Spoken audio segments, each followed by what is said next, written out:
Toot and Donald are up for dinner. Aren't they a cute couple?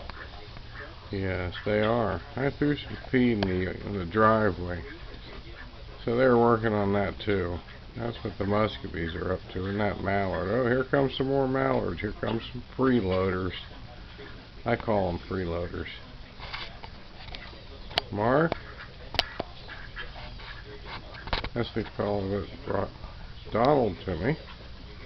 Just wanted to let you know he's doing really well and enjoys the cuisine. Yeah, he digs it. Toot's pretty happy with him. He protects her all the time from everybody else. He's a smart guy. He knows what to do. Oh, here comes some more Muscovies.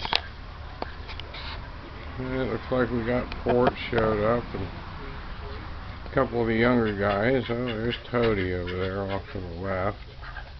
And Horatio right up front there.